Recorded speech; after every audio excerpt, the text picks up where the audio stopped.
Bismillahirrahmanirrahim. Alhamdulillahirabbil alamin wa bihi nasta'inu ala umuri dunya waddin wassalatu wassalamu ala asyrofil anbiya'i wal mursalin sayyidina Maulana Muhammadin wa ala alihi washabihi ajma'in.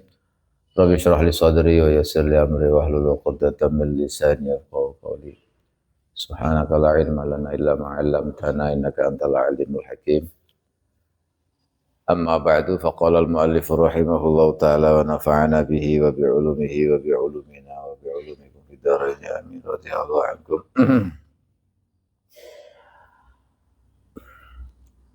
Faqala al-mu'allif rahimahullahu ta'ala nafa'ana bihi ila an qala al-bab as-sabi' asyar fi fadilati shadaqah. Sudah kemarin ya.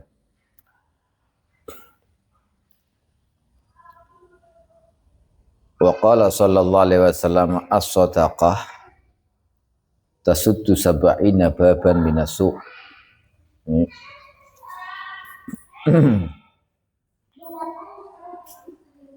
Sedekah kata Rasulullah.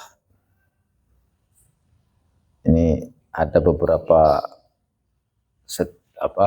penjelasan tentang sedekah. Salah satu di antara penjelasan Rasulullah adalah as-shadaqatu tawi sedekah tasuddu iku mbuntoni. Mbuntoni itu menghalang-halangi, menutup. Sabaina ing 70 apane baban babe lawange minasui saking kealanan. Sedekah itu bisa menutup 70 pintu keburukan, kejelekan, kejahatan dengan sedekah itu. Dan dalam beberapa hadis juga diterangkan bahwa sedekah itu dalam riwayatnya Sayyidina Anas bin Malik, tapi sanadnya dhaif. Tapi walaupun sanadnya dhaif itu ada beberapa riwayat yang menjelaskan sama di babnya, yaitu bahwa sedekah itu bisa menutup kejahatan, menutup keburukan, kejelekan. Sehingga dengan sedekah itu nanti orang akan terhindar dari yang namanya keburukan, kejelekan. Riwayat yang satu hadis yang diriwayatkan dari Sayyidina Anas radhiyallahu anhu, kata Rasulullah dalam riwayat ini, beliau menjelaskan as-shadaqah tamna'u sab'ina naw'an. Sedekah itu bisa mencegah 70 macam min anwa'il bala'i, dari macam-macamnya bala, bencana. Jadi sedekah itu bisa menolak atau mencegah 70 macam bala. Yang paling ringan ahwanuha al-juzamu. Bala yang paling ringan adalah penyakit juzam. Juzam itu apa? Kusta ya, kusta. Ya, sejenis kusta. Itu yang paling rendah. Wal baros. Baros itu apa, yang keputihan itu? Apa? Jadi penyakit yang putih kayak putih apa, belang-belang itu, yang ya, bukan panu biasa. Jadi panu yang sangat jelek sekali itu juzam. Jadi kayak apa ya, belang putih-putih yang ada kok di Indonesia ada. Kemarin saya menemukan ada orang mengeluh ada penyakit itu. Tapi juzam. Iya, jadi kayak semacam kusta atau apa itu, pokoknya seperti itu. Jadi kadang-kadang malah ini juzam dan baros itu kalau kena penyakit itu apa, kulit itu mereteli, rontok. Terus pokoknya mengenaskan sekali. Makanya ini sedekah itu bisa menolak itu. Sedekah bisa menolak bala-bala yang paling ringan adalah juzam dan baros. Nah,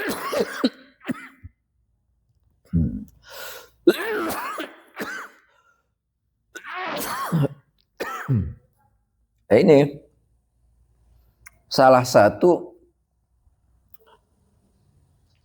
pendidikan Allah kepada nabinya untuk disampaikan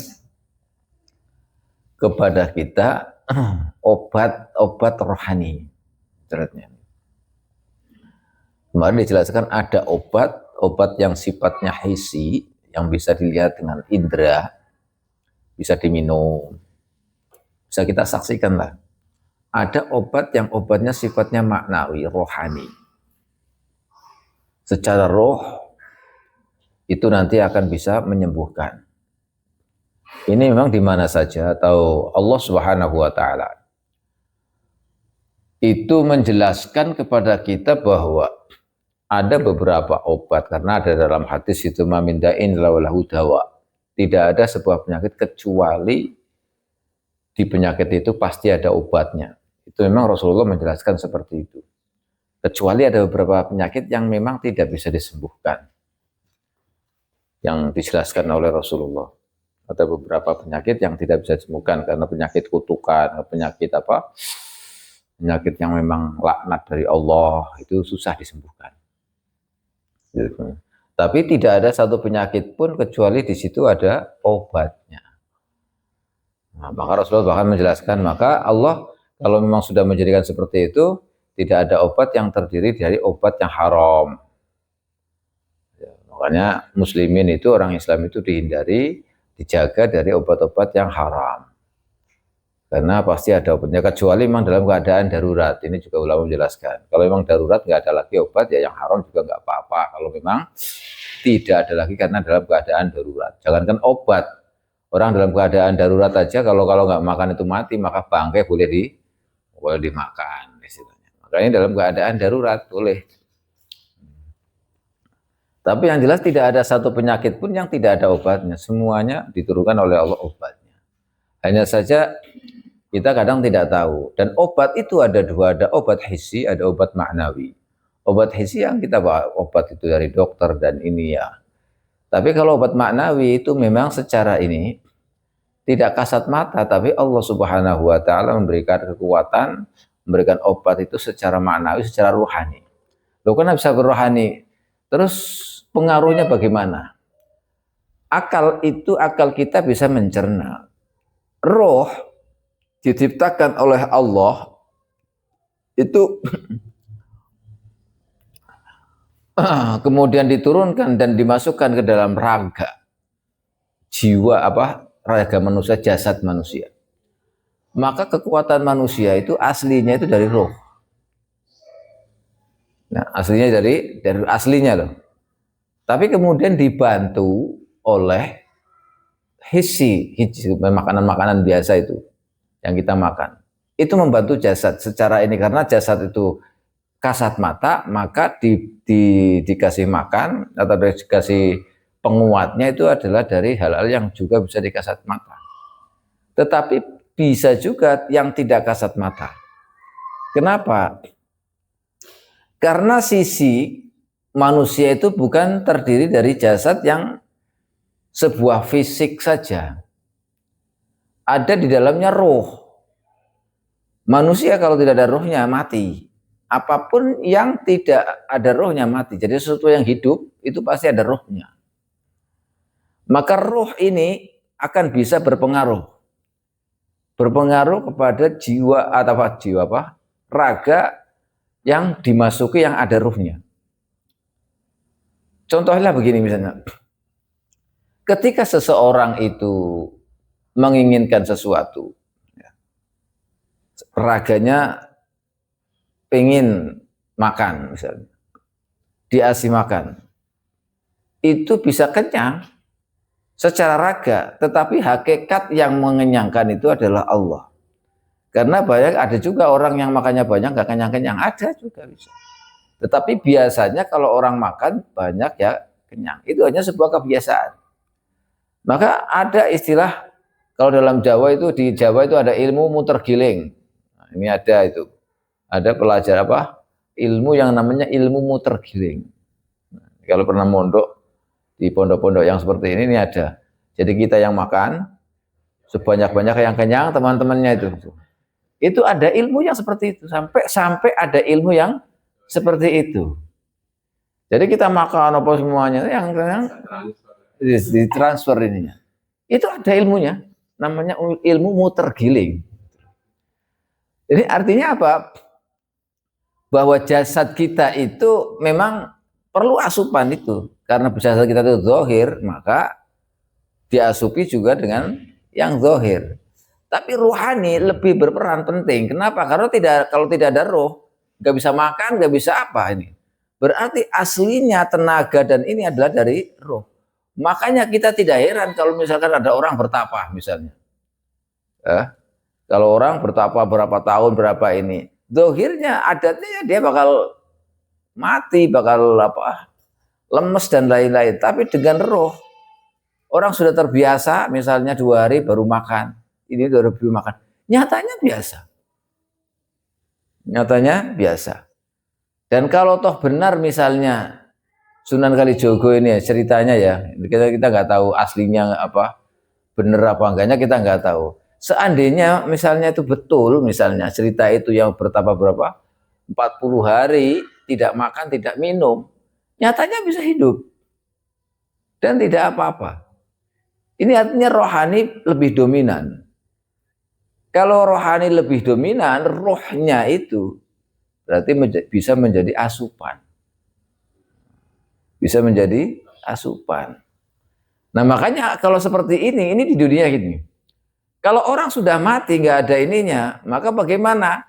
Apakah makannya nasi atau apa? Itu hitungan nanti. Kenapa? Karena pusat hidup itu bukan jasad kita, jasad kita itu nanti bakal hancur istilahnya. Karena sifatnya ruh, sifatnya apa? Sifatnya kasat mata. Lah terus ada orang kadang mati terus jasadnya masih itu. Ya itu keistimewaan karena jasad yang suci apa? Roh yang suci masuk kepada jiwa yang jasad yang suci, maka ikut timbul menjadi suci, maka ketularan suci lah istilahnya, maka tidak hancur juga. Loh. Jadi kalau roh yang suci sampai jasad ikut suci, dimakamkan, dipendem, dimakamkan di pemakaman berapa tahun, berapa puluh tahun tidak hancur. Kenapa? Karena asalnya rohnya suci sehingga nular jasadnya juga ikut suci. Ini kekuatan roh. Jadi aslinya itu kekuatan roh. Dan banyak sekali. Dan perlu diingat, ternyata dokter yang mengatakan bahwa imun itu bisa turun, itu tatkala orang lagi kalut. Keberadaan ruh tidak kuat. Atau kesucian ruh tercoreng, rusak. Orang lagi sedih, orang lagi susah, lagi gundah, imun turun.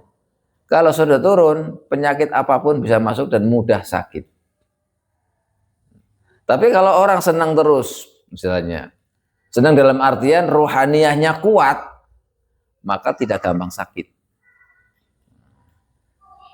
Ini dokter yang mengatakan, bukan ini. Jadi kalau orang lagi senang, ruhnya itu lagi semangat dan bersih, maka imun itu kuat dan tidak mudah terkena penyakit. Virus-virus apa itu enggak kena.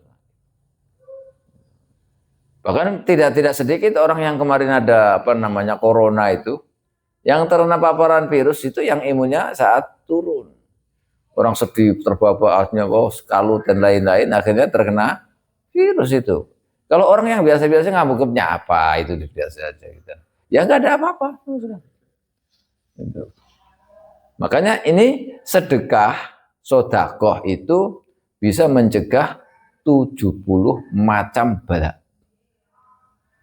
Yang paling ringan adalah juzam dan boros. Iya, paling ringan. Juzam dan baros itu penyakit lepra dan kusta. Nah itu lepra dan kusta. Karena kalau sudah lepra dan kusta itu waduh harus Jadi jelek sekali orang itu. Masya Allah. Dalam hadis lain yang hadisnya sahih itu as-sadaqah tasuddu sab'ina baban minasu. Nah, ini sedekah penting sekali. Makanya jangan diremehkan sedekah. Bahkan untuk sebagai obat itu kalau kita punya penyakit atau siapapun ya kawan kita dan lain-lain yang punya penyakit susah untuk disembuhkan, maka obatilah dengan bersedekah. Kemarin sudah saya kasih tahu caranya untuk sedekah sebagai obat. Jangan sembarangan. Ini sedekah itu betul. Makanya orang yang sedekah, kok orang itu kaya banyak sedekahnya aku masih penyakit. Oh, top berarti dia. Berarti dia top lagi diangkat lagi dicuci bersih-bersih. Karena sakit kan bagi orang muslim itu adalah cuci dosa. Mencuci dosa, kesalahan apa semuanya. Untung dia dikasih sakit. Masya Allah. Wa qala sallallahu alaihi wasallam, ittaqun nara walau bisyikki tamratin. Jagalah dirimu.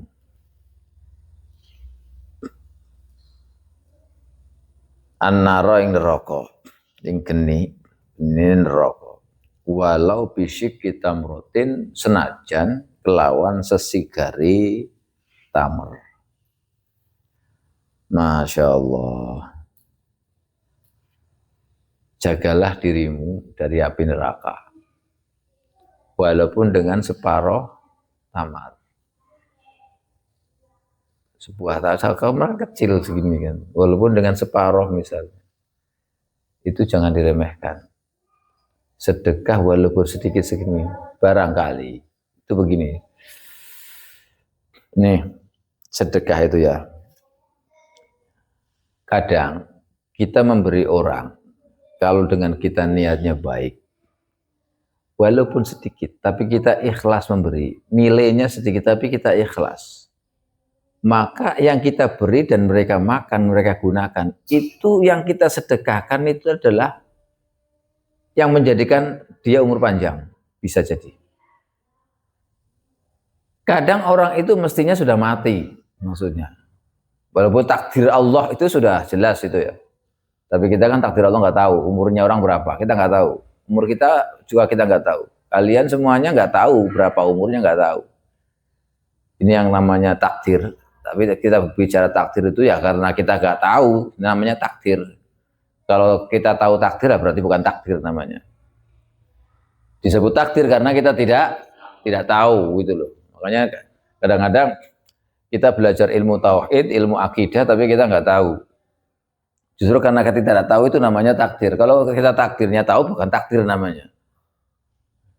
Nah, karena makna dari takdir itu adalah perkiraan. Ya, hanya Allah yang tahu. Hanya saja kalau pembahasan tentang akidah itu, ulama akidah itu membagi ada takdir mubrom, ada takdir mu'allaq gitu ya. Itu kedua-duanya kita tidak tahu. Karena namanya juga takdir.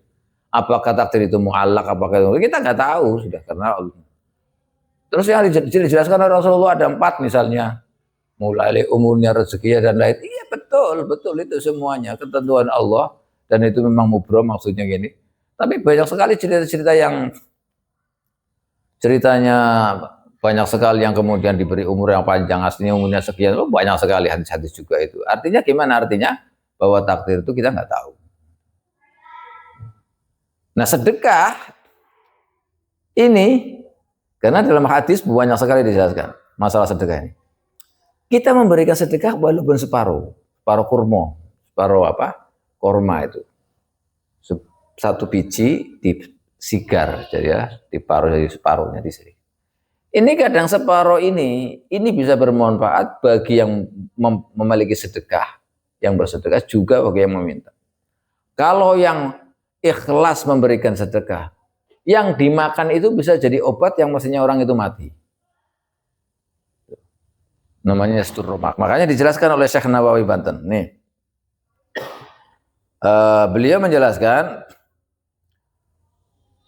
fa innahu qad yasuddur ramaq siyama litifli falayah siyama litifli. Barangkali dengan separuh kurma itu bisa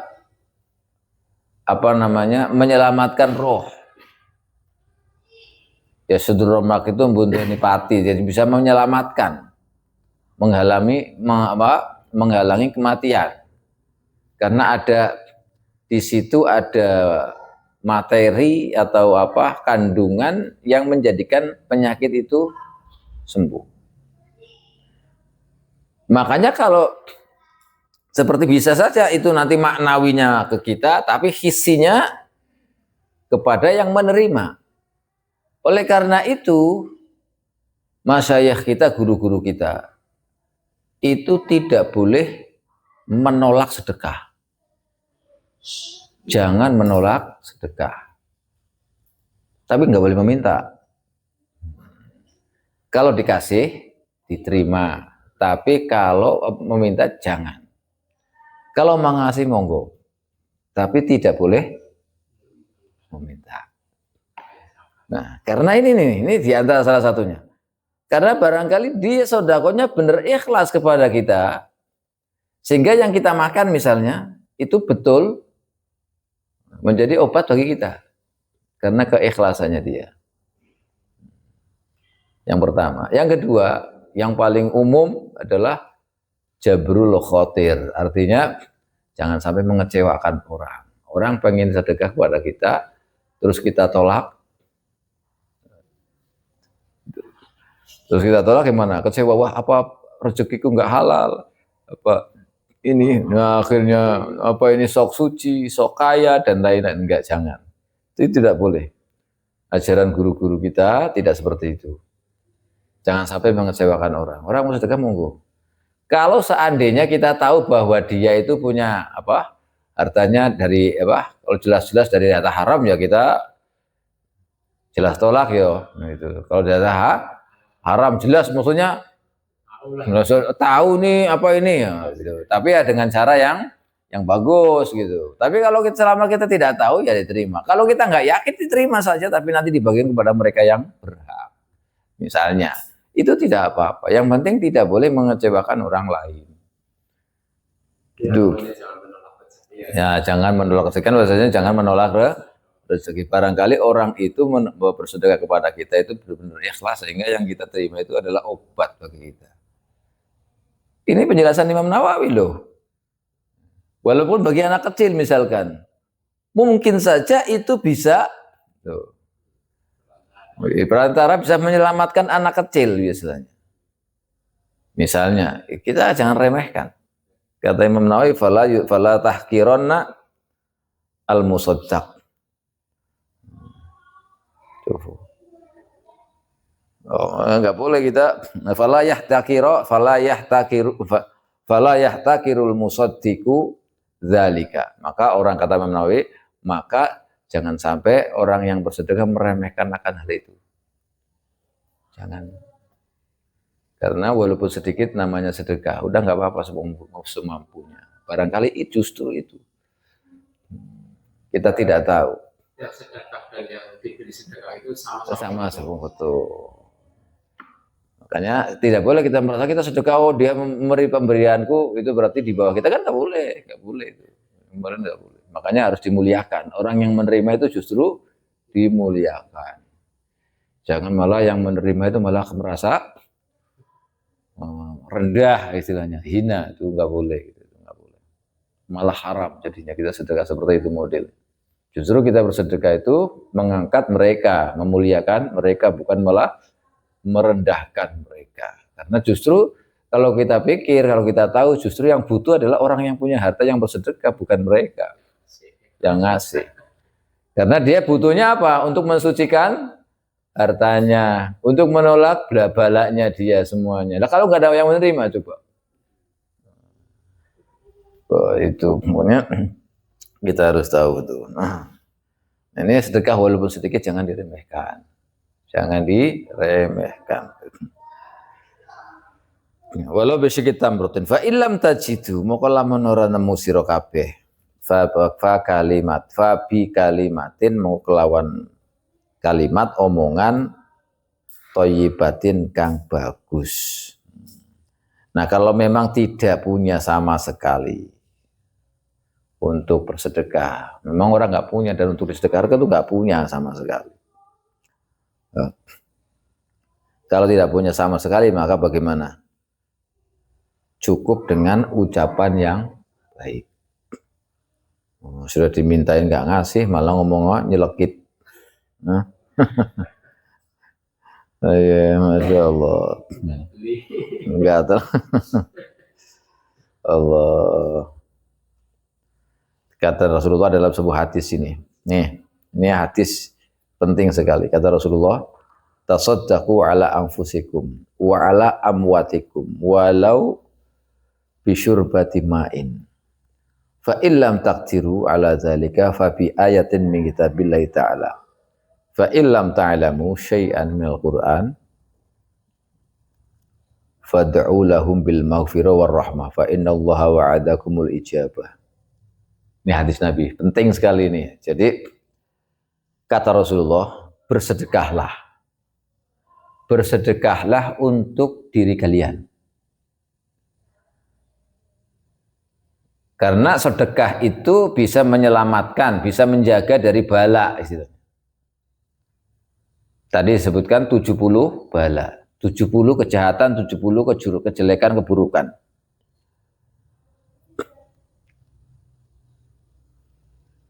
Diri kita harus disedekahi.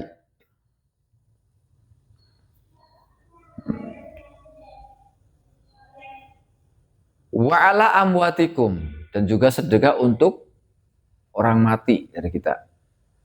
Kita sedekah untuk orang mati.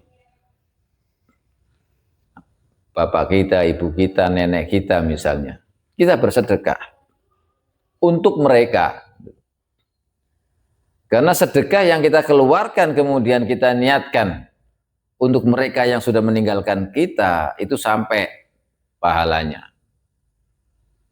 Itu pahalanya sampai, dan ini tidak ada khilaf. Tidak ada khilaf pendapat ulama. Kalau sholat itu masih ada khilaf. Tapi kalau sedekah itu enggak ada khilaf. Jadi kalau misalkan ada orang mati kemudian kita bersedekah. Kita bersedekah untuk orang yang mati, pahalanya sampai. Ini ulama sepakat. Ulama sepakat kalau sedekah bisa.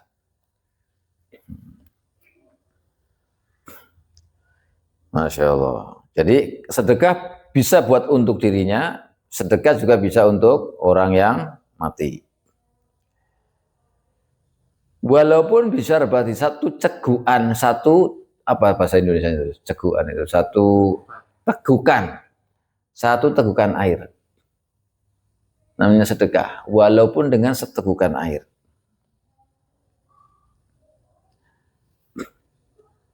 Kalau tidak mampu kata Rasulullah, fa illam taqdiru ala dzalika fa bi ayatin min kitabillah. Maka berobat dengan baca ayat Quran. Ya, karena dalam Al-Qur'an itu apa? Syifaun wa rahmatun. Wa nazilu min al-Qur'ani ma huwa syifaun. Jadi Quran itu sebagai obat. Quran itu sebagai obat.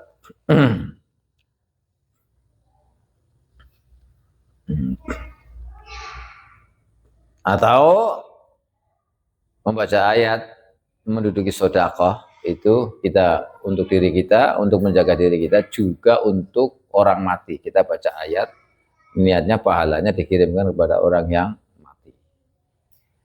Itu juga boleh.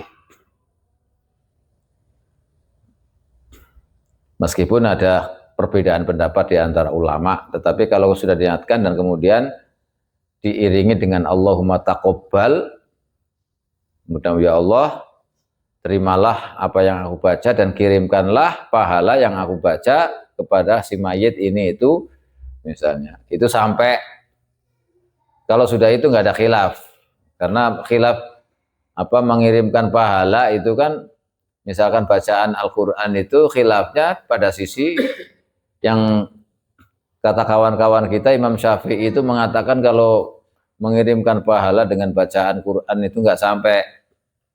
Memang Imam Syafi'i memang mengatakan itu dalam riwayat-riwayat yang diceritakan oleh murid-murid beliau.